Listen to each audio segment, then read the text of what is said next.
سمندری تاریخ کی تاریخوں میں کچھ کہانیاں اتنی ہی خوفناک اور پریشان کن ہیں جتنی کہ ایس ایس اورانگ میڈن کی، ایک ڈچ مرچنٹ شپ جس کا مبینہ طور پر 1940 کی دہائی کے آخر میں ایک عجیب اور ٹریجک انجام کا سامنا کرنا پڑا۔ ملٹیپل انویسٹیگیشنز اور اسپیکولیشن کے باوجود ایس ایس اورانگ میڈن کے ساتھ جو کچھ ہوا اس کی اصل نوعیت مسٹریز اور کنٹروورسیز میں گھیری ہوئی ہے۔ ایروڈیشن ٹی وی کی ویڈیوز میں ایک بار پھر سے سلام اور ویلکم۔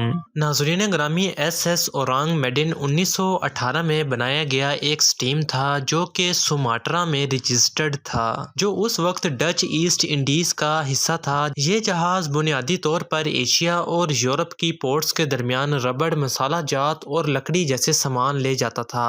فروری 1948 کو ایس ایس اورانگ میڈن نے ایک پریشانی کی کال بھیجی جسے ریجن کے مختلف بحری جہازوں اور کوسٹل اسٹیشنز نے اٹھایا۔ ناظرین، اس پرابلم کا پیغام ایکسیپشنل تھا کیونکہ اس میں صرف 2 جملے تھے: کیپٹن سمیت تمام افسران چارٹ روم اور پل میں مرے پڑے ہیں، پاسبلی کہ پورا سٹاف مر گیا ہے۔ اس پیغام کے بعد خاموشی چھا گئی۔ اس کے بعد جہاز سے رابطہ کرنے کی کوشش ناکام ہو گئی اور ایس ایس اورانگ میڈن کو تلاش کرنے اور مدد کرنے کے لیے ایک ریسکیو مشن روانہ کر دیا گیا۔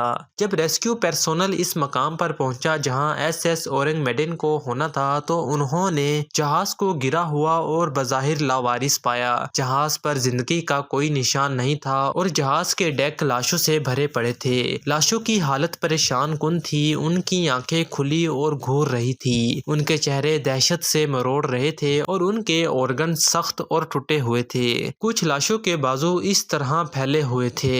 ریسکیو سٹاف نے ایس ایس اورانگ میڈن کو بندرگاہ پر لے جانے کا فیصلہ کیا، لیکن اس سے پہلے کہ وہ ایسا کر پاتے جہاز کے کارگو ہولڈ میں آگ بھڑک اٹھی۔ ریسکیو عملے کو جہاز پر چھوڑنا پڑا اور کچھ ہی لمحوں بعد ایس ایس اورانگ میڈن پھٹ گیا اور ڈوب گیا۔ وہاں کوئی زندہ نہیں بچا تھا اور کیا ہوا تھا اس کی کوئی وضاحت نہیں تھی۔ ایک نظریہ بتاتا ہے کہ جہاز ایک انتہائی زہریلا اور وولٹائل میٹر لے کر جا رہا تھا، جیسے کہ نرو گیس اور نائٹرو گلائسرین، جو لیک ہو گئی اور عملے کو ڈیلیوژن، کنولیوژنز اور سانس کی ناکامی کا سامنا کرنا پڑا۔ تاہم اس طرح کے کارگو کا کوئی ثبوت نہیں ملا ہے اور کچھ ماہرین کو شک ہے کہ کوئی بھی میٹر اس طرح کی اچانک اور وسیع پیمانے پر موت کا سبب بن سکتا ہے۔ ایک اور نظریہ تجویز کرتا ہے کہ ایس ایس اورانگ میڈن کے عملے کا بحری قزاقوں یا اسمگلروں سے سامنا ہوا جنہوں نے انہیں مار ڈالا اور پھر ممکنہ بچانے والوں کو راغب کرنے کے لیے تکلیف کا پیغام دیا۔ تاہم غلط کھیل کا کوئی ثبوت دریافت نہیں ہوا اور جہاز پر کسی بھی طرح کی لوٹ مار یا ممنوع اشیاء کی عدم موجودگی اس نظریے کی قابلیت پر سوال اٹھاتی ہے۔ تاہم ان نظریات میں سے کسی کی حمایت کرنے کے لیے کوئی ٹھوس ثبوت موجود نہیں ہے اور ان میں سے بہت سے اسپیکولیشنز یا سننے پر انحصار کرتے ہیں۔ کچھ لوگ یہ بھی تجویز کرتے ہیں کہ ایس ایس اورانگ میڈن کی کہانی ایک افسانہ ہے یا دھوکہ ہو سکتی ہے جسے وقت کے ساتھ ساتھ مختلف ذرائع سے تخلیق یا زیب تن کیا گیا ہے۔ ایس ایس اورانگ میڈن کے ساتھ کیا ہوا اس کے بارے میں